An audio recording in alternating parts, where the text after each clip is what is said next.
მოგესალმებით ეთერშია დასოტევის საინფორმაციო გამოშვება დღის მთავარ სიახლეებს მარია მელიავა გაგაცნობთ. ათონელის სასახლეში ხორვატიის რესპუბლიკის პრეზიდენტ ზორან მილანოვიჩის ოფიციალური დახვედრის ცერემონია გაიმართა. მას მიხეილ ყაველაშვილი მასპინძლობს. ღონისძიებას ასევე ესწრებოდნენ საქართველოსა და ხორვატიის საპარლამენტო დელეგაციის წარმომადგენლები. ამასთან ვიზიტის ფარგლებში დაგეგმილია ხორვატიის რესპუბლიკის პრეზიდენტის შეხვედრა საქართველოს პრემიერ-მინისტრთან, ირაკლი კობახიძესთან და პარლამენტის თავმჯდომარესთან შალვა პაპუაშვილთან. ქართული ოცნების ხელისუფლებამ Deep State-ის ყველანაირი ხრიკი წინასწარ გათვალა. პრევენციული ქმედებებიც განახორციელა და არსენალში მხოლოდ ისეთი სვლები დაუტოვა, რომლებიც ან უშედეგოა, ან მათივე ინტერესების საწინააღმდეგოდ იმოქმედებს. ასე ეხმაურება საპარლამენტო უმრავლესობის ლიდერი ირაკლი კირცხალია ქართული დიპლომატიური პასპორტების მფლობელებისთვის ვიზა ლიბერალიზაციის შეჩერებას. როგორც კირცხალია Facebook-ის გვერდზე წერს, ქართული ოცნების წევრებმა არაერთხელ განაცხადეს, რომ დიპლომატიური პასპორტების შეზღუდვა მათთვის დაბრკოლებას არ წარმოადგენს და უხეში ფორმით თავის გამოჩენის მცდელობას წააგავს, რადგანაც დიპლომატიური პასპორტების მფლობელებს ასევე აქვთ ჩვეულებრივი პასპორტები, რომლითაც ევროპაში გადაადგილება უვიზოდ შეუძლიათ. შესაძლოა ასე არც ფიქრობენ, თუმცა სვლები, რომელთა გაკეთებაც მათ შეუძლიათ, მინიმალური რაოდენობისაა და თან 1/2-ზე აბსურდულია, განაცხადა კირცხალია. ნებისმიერი დღე, რომელსაც ეს ხალხი ციხეში ატარებს, უკანონობის და უსამართლობის დღეა, რადგან მათი ციხეში ყოფნის არავითარი სამართლებრივი საფუძველი არ არსებობს. ერთადერთი მიზეზი არის ივანიშვილის ანგარიშ სწორება და სურვილი, რომ გატეხოს წინააღმდეგობა. ამის შესახებ კოალიცია ცვლილებისთვის წევრმა გიგა ლემონჯავამ რუსთავის ციხესთან განაცხადა, სადაც ამავე კოალიციის ლიდერი ნიკა გვარამია გაათავისუფლეს. მისი თქმით, ვერავითარი პატიმრობით და რეპრესიით ის წინააღმდეგობა, რომელიც ქართველ ხალხშია, ვერ შეჩერდება. ამასთან სამომავლო გეგმებზე საუბრისას ლემონჯავამ აღნიშნა, რომ რაც შეიძლება მალე უნდა დაიდოს ერთიანი პოლიტიკური ალტერნატივა ქვეყნის შიგნით მოსახლეობისთვის და ქვეყნის გარეთ საერთაშორისო პარტნიორებისთვის. საქართველოს ჯერ კიდევ წარმოადგენს სანქციებისთვის გვერდის ავლის საკვანძო მარშრუტს რუსეთისთვის. ამის შესახებ მაკ-კეინის ინსტიტუტის გლობალური დემოკრატიის პროგრამების დირექტორმა ამერიკის შეერთებული შტატების ჰელსინკის კომისიაში გამართულ ბრიფინგზე განაცხადა. მისი თქმით, ქართულმა ოცნებამ შეატრიალა სცენარი, ვინ არიან საქართველოს მეგობრები და ვინ არიან საქართველოს მტრები. მან აღნიშნა, რომ ქართული ოცნება ამერიკელებს მტრულ აქტორებად მოიხსენიებს და გლობალური ომის პარტიის ნაწილებად ყოფნას აპრალებს.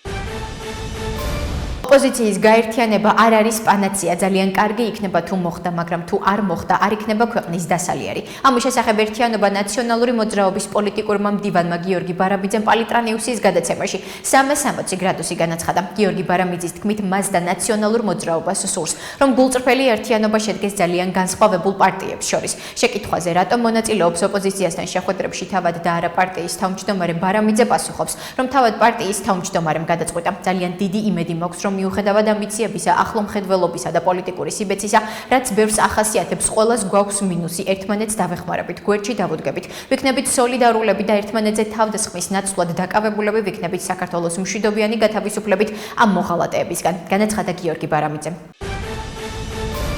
განათლების მინისტრ გივი მიქანაძის განცხადებით სამინისტრო ახალ კანონ პროექტზე, განათლებისა და მეცნიერების შესახებ კანონზე მუშაობს. აღნიშნული შესახებ მან პარლამენტში გამართულ ღონისძიებაზე ქალები ბიოტექნოლოგიებში, მეცნიერება და ინოვაცია სიტყვით გამოსვლისას ისაუბრა. მისივე თქმით, სამინისტროს მიზანია, რომ აღნიშნული კანონ პროექტი პარლამენტს წარუდგინოს. მინისტრი ფიქრობს, რომ ახალი კანონი, რომელიც განათლების და მეცნიერების მიმართულებით უკვე არსებულ 7 კანონს აერთიანებს, კიდევ უფრო გააძლიერებს იმ რეფორმებს და მიმართულებებს, რომელიც მეცნიერების და განათლების ყველა საფეხურთან არის დაკავშირებული. ჩვენ უკვე დავიწყეთ მუშაობა სრულად ახალ კანონ პროექტზე.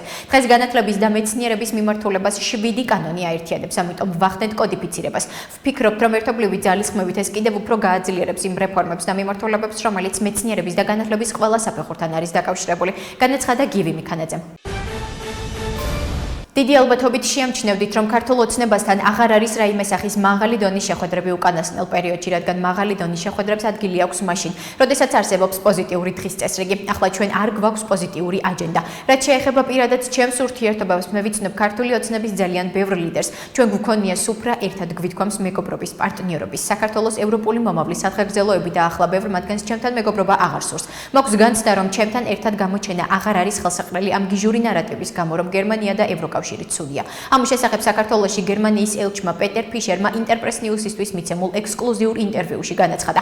მისი თქმით, მმართველი გუნდისგან წამოსულ თავდასხმებს პერსონალურად არ იღებს, რადგან ეს არის თავდასხმა გერმანიის ფედერალური რესპუბლიკის ელჩის მიმართ და მის ადგილას სხვაც შეიძლება ყოფილიყო. ამასთან მან 2025 წლის ოქტომბერში გერმანიის საგარეო საქმეთა სამინისტროს მიერ კონსულტაციების მიზნით საქართველოდან მისი რამდენიმე კვირით გაწვევის საკითხზეც ისაუბრა და ის გზავნილები განმარტა, რომელიც საკუთარი ქვეყნის ხელისუფლებისგან მიიღო. როგორც ელჩმა აღნიშნა, ოფიციალური ბერლინისგან უპირატესი თხოვნა შეწყდეს დეზინფორმაციული თავდასხმები გერმანიის, ევროკავშირისა და გერმანიის ელჩის მიმართ.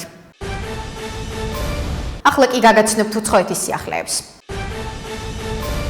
უკრაინის პრეზიდენტ ვოლოდიმირ ზელენსკის განცხადებით, უკრაინას რუსეთისგან ჯერ არ მიუღია პასუხი ენერგეტიკულ ობიექტებთან დაკავშირებული ზავის შესახებ.